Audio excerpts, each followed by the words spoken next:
Live. I'll just check once.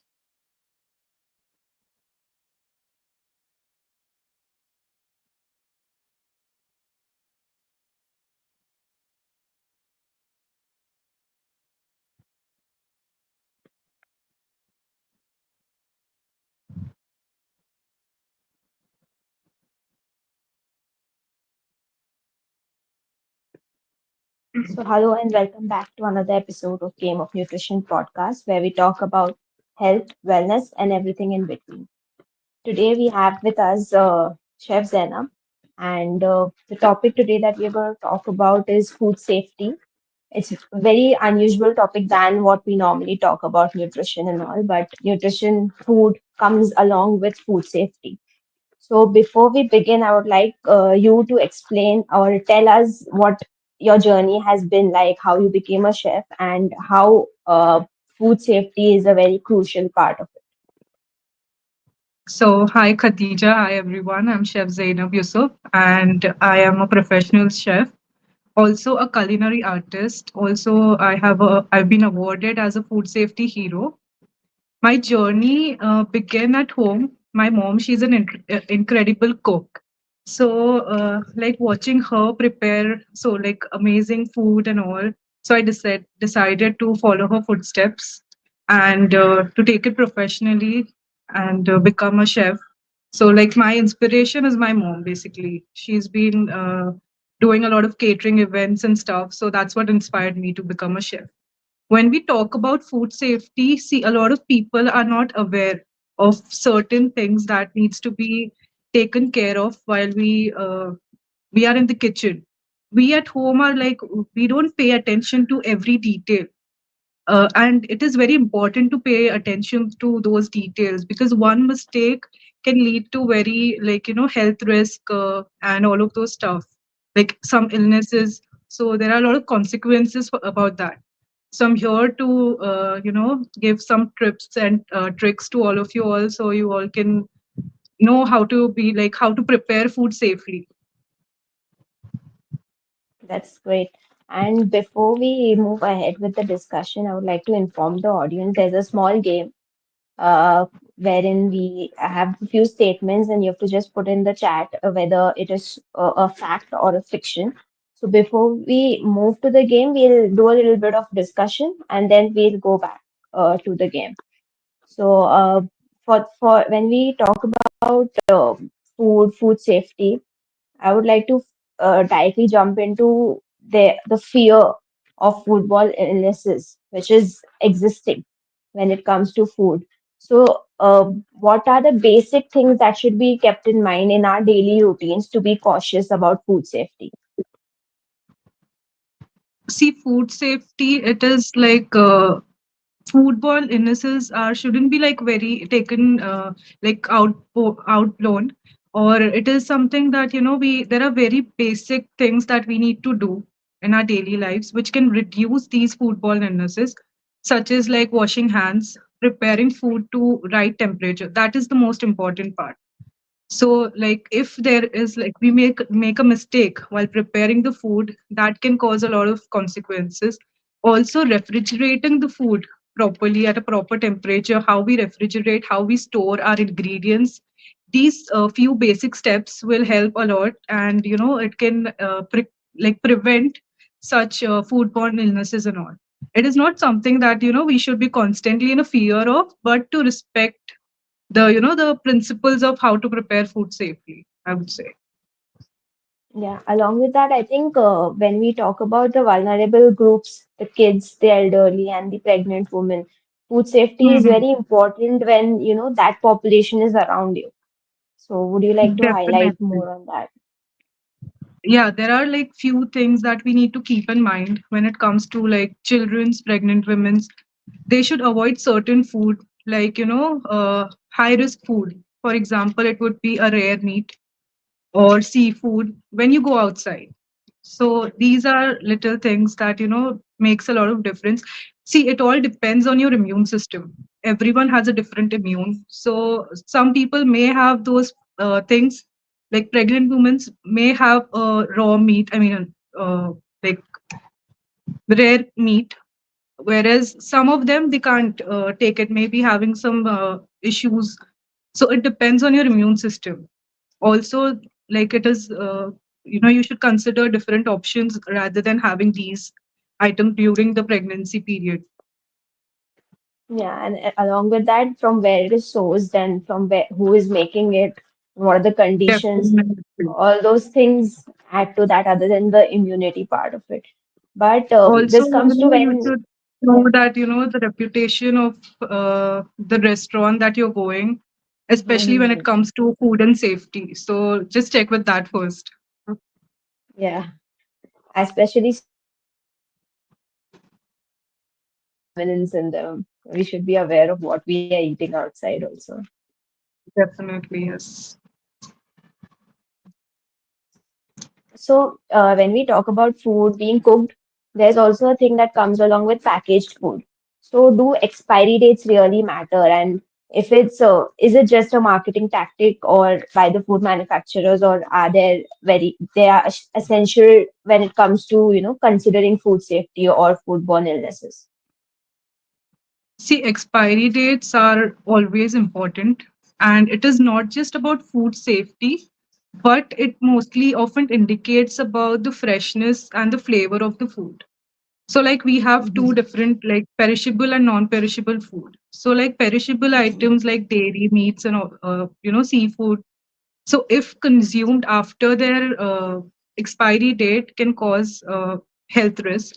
Whereas non-perishable items like pasta, rice, uh, canned food, if we store it properly, it is fine and edible to have it even after the expiry date, I believe.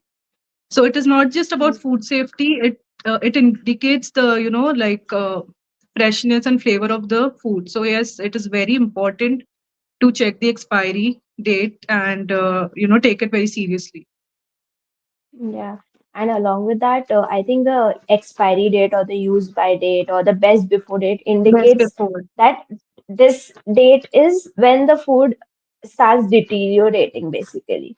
That Yeah, date is when you have to, that the food has to be in the perfect condition as it's supposed to be with the quality, texture, taste, aroma, flavors, everything. yeah, So, yeah. Especially, we should be more cautious about the term before or used by.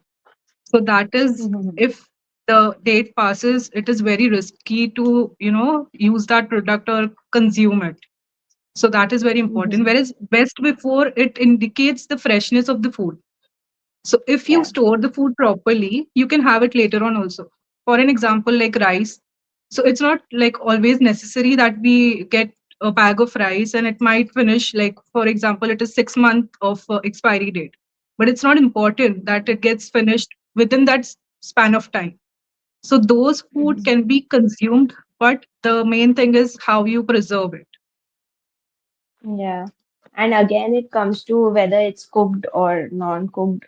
Those kind of things Definitely. also have a lot of effect on the food. And since we're talking about foodborne illnesses, the first primary thing that comes into our mind is non-veg or meats, chicken, all those kind of foods. So, what would be the best practice to buy it, store it, prepare it, and after preparation storage? See, when we talk about meats and poultry is very important. We should all be aware how to like we buy chicken and we store it. For example, we freeze it sometimes, and sometimes we use it freshly.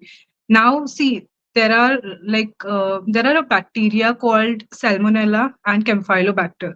These bacteria are growing rapidly when the chicken is on room temperature.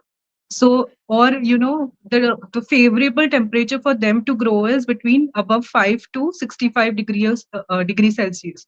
So we need to be aware to how to handle that, because these can uh, like grow very rapidly. Also, the cross contamination with these are very risky. So, for an example, let's talk about chicken. So, as a cultural habit, we all grew up washing chicken. And but when we talk about food and safety, washing chicken is not a necessity, or it is a dangerous practice that is being done by us. I'll tell you why. Because these, I told you that these Salmonella and Campylobacter, they are very dangerous. Yet we don't know, and we take it very easy and stuff. But these can give you very serious health issues, or like consequences. So to prevent that, it is there are few steps that we can do. Like we can use acidic solutions. Firstly, washing is not a good idea, but if we have that, see, it is a cultural habit, we can't change it overnight. So for that, there are few steps that we can take. So the first thing would be, we can use acidic solutions, either lemon juice or vinegar. Vinegar is the best option. It does not kill Yeah. those bacteria at all, but then it has very mild antibacterial properties. So these can be used. Also, we need to have disinfectant at our home. Every time we wash or we handle chicken, it is important to clean our counter area, nearby places, especially chopping boards, knives, thoroughly, with warm water, not just with cold water, because we need like really warm, hot water. Just pour some hot water in a container and soak the knives and chopping boards. So this is how we can handle chicken. When it comes for cooking part, cooking has to be done above 75 degrees. See, temperatures, they play a huge role while we talk about food and safety, because if the temperature is not correct, you cannot expect a fully safe food. So that's Mhm. what, like, every meat should be cooked above 75 degrees Celsius. While And preserving, we along, talk about, sorry, yeah, when you talk about cooking chicken, the whole meat and the core of the meat, that has to reach 75. Otherwise, your the chicken will whole still not thing. be eatable. Yeah. Yeah, yeah. So the best thing is to see, we can check through a thermometer. So Hmm. just check in the middle part. Okay, so if the middle one, if you put that, middle one, so it should go above 75. That's a basic temperature. It's not that Hmm. it's 75 and then you stop cooking it. That's the basic temperature to cook any meat or any food, I believe. Yeah. And when it comes to storing, cooked chicken, is there's a lot of myth around this that if you store cooked hot food directly into the Hmm. refrigerator, it affects the texture or the taste, or it can cause spoilage of food. So, can you Hmm. explain how that is not true? Yeah, definitely, it's not true. See, it is important that we store the food, because, see, like, most of us, we prepare food prior. Like, for example, we prepare in the morning for lunch and dinner at our place. At home, usually, people who are working, the ladies who are working, they prepare it prior. So it is very Hmm. important to refrigerate the food. It's not, you don't directly put it inside the refrigerator, but instead, you can have a ice bath to cool it down, and segregate the food into small containers. And then it is important to refrigerate, because as we live in a temperature that is like, sometimes it's very hot in the summers. So it is very easy to for the bacteria to grow inside the food. So what is the best thing to do is, when you take out a portion for the lunch and keep the rest in the refrigerator, and it doesn't change the texture or of the food. It is a Yeah, safer idea, and it is very safe to refrigerate the food. yeah. And along with, now we have spoken about chicken, but there's one more point like what shelf should the meat be stored? The uncooked meat, because the seafood or the non-vegetarian items normally, I don't know what happens in most of the household, but I don't think they have a specific shelf or a specific place where the meat or the uh, drippings from the meat should be kept and the way it should be kept. Yeah, so like in free, like, let's talk about freezer first. So it should all the meats should be kept on the lower part of the freezer, or even in the refrigerator it should be on the lower part. Refrigerator, usually we use it because we want to thaw the meat. Thawing the meat, Mm-hmm. if you're using it for the next day, it is like you should put it in the refrigerator instead of taking out the meat and keeping it in the water to thaw it. Okay, if you are in a hurry, that's okay, you can do it. But the best idea to thaw any meat is to keep that overnight in a refrigerator. Also, make sure it's in a container so no dripping of the blood or cross contamination happens like that. So it is advisable that we keep all the meats on the lower shelf, and then frozen fruits. Sometimes we freeze strawberries or any berries or something that should be on the top. Yeah. Okay, so we spoke about meats, how they should be bought or how they should be stored, how they should be cooked, and then how they should be stored. So coming back to restaurants and food safety, should the restaurant be held accountable for the food safety or the consumer be accountable? See, to this, I would say it is a shared responsibility. It is a responsibility of the restaurant as well as the consumer. As consumer, we have certain things to keep in mind. See, restaurants, they have to take the higher accountability because they are into serving food to the public. So they need to ensure that the kitchen is very clean, the standards are being followed, they have a trained staff. And as a consumer, I would say we should first look for the cleanliness of the place. Also, look at the staff, like the waiter, waitresses, just look how hygienic they are. Also, the most important thing we often forget is when you go to a restaurant, it is important that you inform the staff that you are allergic to any, like, you have allergy, Yeah. because that is very important. As a consumer, it is your responsibility to let us know, Mhm. and to avoid any cross contamination which can cause a health risk to you as a consumer. Also, you should see for the food. For example, you order a soup and it arrives lukewarm, or it is not at a right temperature, so you shouldn't accept that. Or if you order a salad which has to be cold, usually salads are not served at a room temperature at all. It should be at least 5 degrees, it should be that cold at least. So Oh. if it is served on a room temperature, it is a red flag. You shouldn't accept that. So these are the small things. Also, I told you earlier that avoid any rare meat or seafood like oysters that you're not used to, or you don't know about the reputation of the restaurant. So just try to Mhm. avoid those and look for these things when you go to a restaurant. Yeah, and basic hand hygiene, washing your hands, that Yeah, comes from yeah, the consumer's place. yeah. That's Yeah. the biggest Okay. responsibility, I believe. Yeah. Yeah. So I think let's move to the question answer or the game part of it, and then we'll get Yeah, back to the discussion. So the game today we have is called Fact or Fright. So we just have five statements, and the audience as well as I guess today will tell us why or what is if the statement is a fact or a fiction.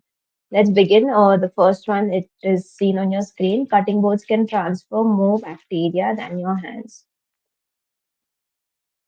The audience can put in the comments or just you can type in true or false or fact or fiction, however you're comfortable.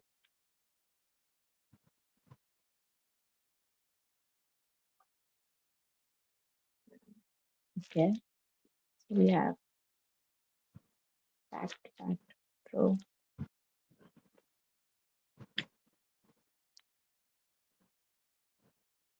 Okay. I think you can explain. We already spoke about cutting boards actually, but still how hand and cutting board has a relation. see, cutting boards are like more dangerous when it comes to, hands. I'll tell you why. Because we often wash our hands. like whatever we are cooking in between also we'll wash our hands. But when it comes to cutting boards, sanitizing them is very important. Sometimes we use mostly like we use wooden or plastic cutting boards, and then with the Mhm. knives there are like few grooves on it, so the bacterias they stay inside until you sanitize it like very properly as per the principles of food and safety. So, like, Mhm. yeah, definitely. So, what I believe is, the best way to prevent any, these bacterias to grow or, cross contamination, avoid those things. So, you can have like at least four different chopping boards at home. So, it would be like one for the meats, one for the seafood, one for the like vegetables, and one for the ready to eat food, like, salads, uh, fruits and all. So, also the knives, not just cutting boards, also the knives. You can go for a color combination, like you can use blue ones for the seafood, red for the meats, or white or brown for the like vegetables that we cut like daily vegetables, and green one for the fruits and ready to eat stuff. So these things Mhm. really help prevent cross contamination, and it will be like beneficial for everyone. So honestly speaking, I don't think anyone in our households have four cutting boards. But I think you can minimize it to minimum two, wherein one is for veg, one is for the non-veg items, because non-veg items are very risky comparatively. Very So yeah. you can have at least two cutting boards or two different bases on which you're cutting your I believe veggies. three, And because seafood and meats they don't come together. So there has to be a yeah, separate chopping board for seafood as well. yeah, okay, got it. Let's Also, there's a I'll tell you the question if sanitizing part, like how can we sanitize that? Usually, like most of us don't know how to sanitize. There are a lot of solutions in the market available as well, but the best thing is you can add like hot warm water, some soap and vinegar, and then soak that overnight and then clean it the next morning. So this is the best way to clean and sanitize our chopping boards at home. all kinds of chopping boards like Yeah, yeah, plastic, all wood. kind. Yeah, yeah, all kinds of. I would Okay, yeah. say just minimize the use of plastic chopping boards and switch to the wooden ones. That's a great option also. So yeah. Yeah, now we have glass ones also and very widely used. Yeah. So like there are various options now available in the market. Mhm. Yeah. So there's a question, if the food is cooked, then the bacteria will be eliminated, right? If the food is cooked at a right temperature, yes. But if you leave the food outside on a room temperature for longer than 2 hours, the bacteria can grow again in that Mhm. food. So it's not like 100% safe. It is important that once the food is cooked, within that 2 hours of span of time, you need to refrigerate it to keep it safe from the bacteria. Yep. Okay, I'm just checking if there's any more questions. Chopping boards that have tiny pores in them which traps bacteria, making it more dirtier than our hands. That's true. Yes. Uh, is it good to store cooked chicken or uncooked chicken? See, you can store both, uh, but not for a long. See, frozen chicken you can store for a longer period of time. It has a longer shelf life. Whereas it comes to cooked food, the minimum period would be a day or two. You can't store food more than that in a refrigerator. When it comes to like if you want to refrigerate for a more period of time, then it would be best option to put it in the freezer. Also make sure that the food is very fresh and it's not like getting spoiled and then you want to save it, so you put it inside the freezer and freeze it. So make sure it is fresh enough to be stored. Yeah. And the last comment that we have is plastic uh, chopping boards shed plastic in our food. So yeah, definitely when there are Yeah. microplastics that come into your food chain. Let's move ahead with the next statement that we have. Refrigerating hot food immediately ruins the texture and the safety of food. No, it doesn't. It's a myth. It doesn't do that at all. It is very important. As I said earlier, it is very important that we refrigerate the food within 2 hours. Like maximum it can Mhm. stay outside is 2 hours. After that, you can't store it outside because it is like prone to bacterias. Again, they will start growing and all. So it won't Mm. stay safe. So yeah, it is very important that you freeze it. It doesn't change any texture or anything like that. It is a Yeah, very like and at important max, food safety yeah, tool, I believe. yeah, and at max, maybe the container might be very hot or something. For that, as you mentioned earlier, we can use an ice bath just to cool down the Yeah, surface. yeah. But beyond that, there's Or no like if problem. you don't like if you forget sometimes like ice bath thing that you can what you can do is like keep stirring the food, let the air come Hmm. in. So that also helps. Also, moving it into smaller containers cools it faster. So yeah, Okay, few steps that we can take. yeah. I think let's move ahead. Raw eggs in your salad dressing will always make you sick. So there's No, a it big, does. I yeah, mean, there's a just lot of to debate add going on. on with this question usually. So, like, see, Yeah. we order Caesar salad, so that has raw eggs in it, and it is not always, risky or it makes you sick. Again, see, I would say it depends on your immune system. So it is like Mhm.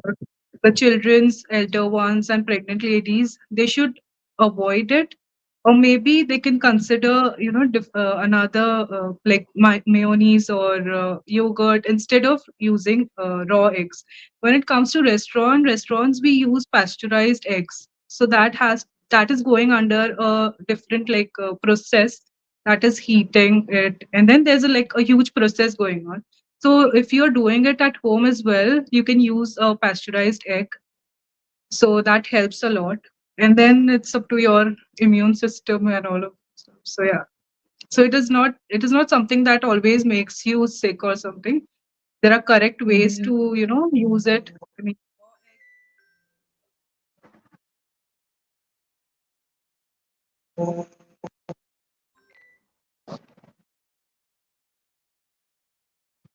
sorry, I'm just getting a call. Yeah. So it is safe to use if you're using the correct ingredient. I mean, the correct options. Yeah. And I think nutritionally, when you talk about raw eggs, so there is evidence which causes, in not the proper digestion of egg does not take place. That's why you always tell little heat should be applied to the egg. But there's no harm in eating a raw egg at the end of the day, unless Yeah. there's no contamination from any microbes. Okay. Uh, Let's move to the second last statement. Plastic containers release harmful chemicals into the food when microwaved. I think this is a very common thing, and now we are much aware of this. But still, there are types of plastics also that come in now, which can be microwaved, which cannot be microwaved. True. Let's wait for the audience. If okay, so the audience are telling yes, yes, yeah, you can go ahead. So yeah, definitely it releases a lot of harmful chemicals and all. So the best way to avoid that, we would say that use glass containers instead of using the plastic ones. That's the best option. Also, the food Mhm. safe when it comes to food safety, it is important that you heat the food like at a proper temperature. And it is always advisable to use the glass containers instead of plastic. So we don't really, use a lot of plastic stuff when it comes to a restaurant. We usually go for the steel or any other type of container, aluminium or a glass container mostly. Yeah. So I think let's go ahead to the last statement for today. A quick rinse is enough to clean your fruits and vegetables. So not at all. It is not enough at all to just rinse your food and then. So these days, a lot of videos are there on the Instagram as well, that Mm-hmm. that says there are a lot of let's say a strawberry, there are a lot of videos about that when they soak Mm-hmm. strawberries with the baking soda solution, so you can see how much Yeah. of like dirt, sometimes there are some kind of uh, like worms kind of things coming out, right? So Mm-hmm. it is not at all enough, especially when we talk about leafy vegetables and all of those stuff that needs to be soaked at least for 15 to like 10 to 15 minutes in water with, either you can use baking soda or vinegar. See, vinegar is Yeah. always the best option because it has those antibacterial properties in it, so it helps. But certain times, like when we soak strawberries and stuff, it is best to use, because vinegar, it has a aftertaste sometimes. So Mm-hmm. it is like for the vegetables, it is okay, you can use vinegar, but when it comes to the fruits, make sure you use baking soda and at least soak it for at least 10 to 15 minutes. Yeah. And when it comes to like vegetables like potatoes and all, so make sure you scrub the skin so that the extra soil or dirt comes off easily, and then use it. Also, the fruits like melons, watermelons needs to be cleaned. Their skins need to be cleaned first, and Yeah. then we can Because use them, yeah, and because that it's can be a important. cause of cross Yeah. contamination, even though we are not Yeah. eating sometimes with the skin, but you're using a chopping board, a knife, and then it Mm-hmm. can have cross contamination all over. So it is important that we wash our fruits and vegetables before we use them. Yeah, so there's a lot of discussion still about plastics and microwave plastics, and microwave is just a marketing gimmick. And so, just to tell the audience, when it comes to microwave, what microwave does is it just heats the water molecules in your food, and those water molecules vibrate, and that vibration causes the generation of heat in your food, and that's how the microwave works. So. Uh, I am the- some container that is given as a microwave safe container is not a, a marketing gimmick at the end. So there has to be some sort of a division between the materials that you're using in the microwave, and definitely thin plastics and plastics that are not meant to be used in the microwave will definitely melt, and microplastics will come into your food chain. So glass is definitely the best option because there is no contamination at all when it Yeah. comes to glass.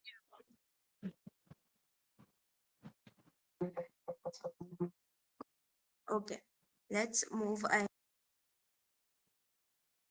The discussion that we had. So we spoke about seafood, chicken, and restaurants, and so there is this thing that comes around about organic food, and if organic food is better than normal food in terms of food safety. See, food safety does not, like, it all belongs, or it all depends on how we handle the food. Definitely, Mhm. organic food are best options, because they don't use any synthetic pesticides, or are like, they reduces the chemical. They avoid a lot of chemicals in to the food, so that gives you a nice flavor and the freshness of the food. But when it comes to food and safety, how we handle the food and how we prepare it is all matters. So it is very important that we ourselves be So it is mindful very of our important. actions. Yeah, so it is important that we be very mindful about our actions, and then follow the principles of food and safety. So it doesn't make like much of Yeah. differences. Yes, as a about the freshness, about the taste and flavor, it is a better option. Mhm. But when it comes to food safety, our habits and how we handle the food is all matters. Yeah. And also, when it comes to organic food, the problem is in organic and conventional food is it's not about food It's about safety the there. It's more process. about the Yeah. pesticides and the pesticide It is residues. they are So processed in a different way. So yeah. yeah. So, okay, you've gone to the market, you've got some produce. So when you talk about the bags that you get the food in into your household, Hmm. so if reusable bags are more safer or one-time bags are more safer, or where is the point where there is, food contamination there? See, if we talk about like environment, reusable bags are always a great option, but they can be risky when it comes to food safety. Because, for example, if we go buy any meat, we keep a meat or any unwashed Mhm. product in that bag, and then we don't clean it as soon as we, get back home.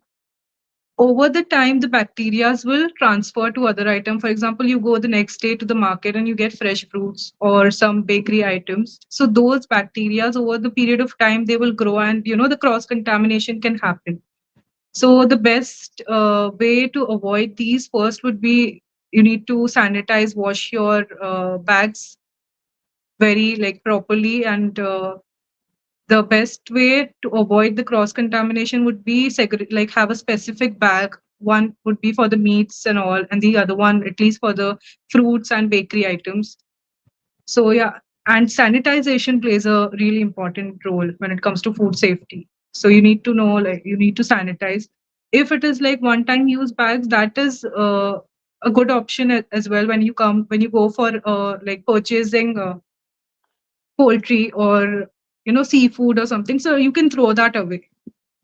But when you want to like thinking about the environment, it is always the best option to use the reusable bag, but make sure you wash it with like warm water solution, like, and then if it is like you can't wash it, so just wipe it with the ones with reusable bags. There are like ones with the plastic also, like a plastic kind of Mhm. material. So those Coatings, you yeah. need to have, yeah. So for that, you need to use that disinfectant spray and then just wipe it out thoroughly. Yeah. Okay, so now we have got food home at home, but there are a lot of times when we are at home and then we order food online. So in those cases, are the modern delivery apps compromising on our food safety, or is it like what is the point to be noted in that situation? Okay. So, like, as we all know, like, food delivery apps are like a big part of our day to day lives now. So, there are Mhm. few things that we need to keep in. See, as restaurants and food delivery apps, I believe a lot of them, they take a lot of preventive measures. They have like, they take the food and safety standards very, seriously. Also restaurants on their own, they are paying a lot of attention. They have this leak proof containers as well as, but it's not always promisable that in between that delivery time that it will be 100% safe. They are giving their own, like they are giving their best, but there can be a mistake that can happen. So it is important as a consumer, when the food arrives, make sure you check the temperature. The food that has to be hot, or the food that you ordered has to be cold. So it should be at a right temperature. It shouldn't be that you receive a food that is like not even like really hot, or it is Mhm. not cold and it started to thaw. So just don't accept those, and do not hesitate to inform the restaurant or the app about it, and don't accept that food. And then if you even if you receive like a very hot food, it is like Mhm. very important that you reheat the food before consuming it. So even like the slight uh, of bacterial growth that's happening, that will be killed. Yeah. Okay. So I think last one question. Before that, I would want the audience to start putting in their questions in the comment section. So there is home cooked food, there is restaurant cooked food, and then there's packaged food. So does home cooked food always be a better option compared to, any other food that is cooked outside, or if it's a packaged food? Like can we guarantee food safety when it's home cooked food? Because we have always been told that अरे घर पे बना है तो it's better always, but can that be guaranteed?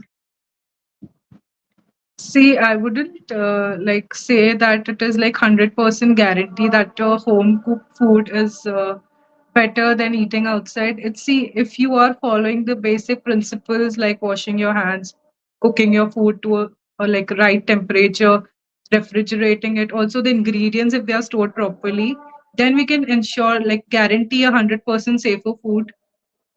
When it comes to the restaurants, we are given a lot of we put a lot of attention in storing the ingredients when it comes to cooking, cleanliness, because there is a team that ensures that the kitchen is clean and the food safety standards are being followed.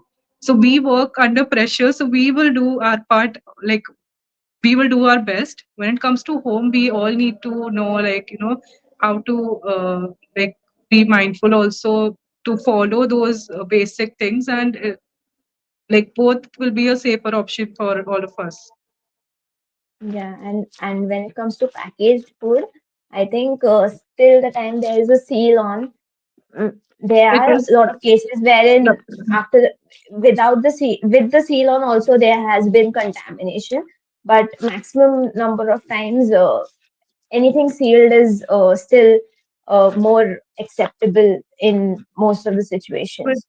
the sealed one, I would say when we purchase any canned food, make sure there are no dents on it, because Yeah. that's when the chemical starts to release inside the food. So that is not Mhm. a healthy option at all. It might risk your health. So make sure those small things that we, need to take care of. Yeah, Especially when it comes to and canned food, we need to be very careful while, picking those. yeah, and canned food, even the microbe that is risky is Clostridium botulinum, and this microbe is like resistant to even the canning procedure. So if your canned food has Oh, been contaminated, it's very risky for your health, and even your very, can should not be, popped out from any side. It should not be, yeah. enlarged. There's a, So yeah, yeah. True. those, even though canned food is considered almost sterile food in when if the procedures have been followed properly, but again visually also you can identify if your can is Proper, properly yes. in place. Yeah. Okay, so I think let's wrap this podcast for today. We do not have any more questions as of now. So it was great having you here, and I learned a lot of new things. And I'm sure the audience, they have been telling us that they've learned a lot. It was amazing having you here today. Thank you for your time. It's my pleasure, dear, and thank you for having me here. Thank you for inviting me. I had a really great time. I hope these tips will help in every individual, and Yeah, we will be more conscious about, and we will take a lot of precautions from now about food and safety while preparing food at home. So, yeah, thank you for having me. yeah. So just to wrap this up, food, nutrition, food safety, and all these come along. If even if you're having healthy food, which is not safe from the health point of view, there's no point in having that food.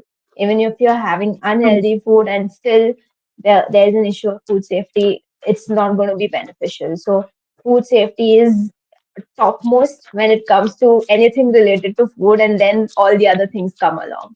So let's end this session here. Thank you everyone for joining.